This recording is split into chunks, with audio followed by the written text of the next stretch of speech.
Hello साथीहरू, हामी चाहिँ आज पाथिभारा माताको दर्शन गरेर फर्किने क्रममा चाहिँ भिडियो बनाइरहेछौँ।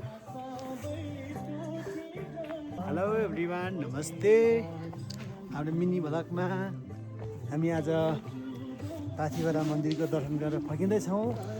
फर्किने क्रममा हामीलाई यसो भिडियो बनाउनु मन लागेर बुढाबुढीको बनाउँदैछौँ। र तपाईँहरू पनि आउनुहुन्छ भने यसरी बनाउनु होला। अहिले अब बर्खाको सिजन लागेको छ र तपाईँहरू अलिकति आफ्नो सेफ्टी भएर आउनु होला।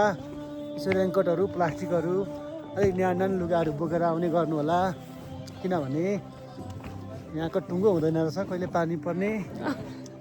जाडो रहेछ अहिलेसम्म भनेर म हजुरहरूलाई भन्न चाहन्छु। बाई बाई, नमस्कार।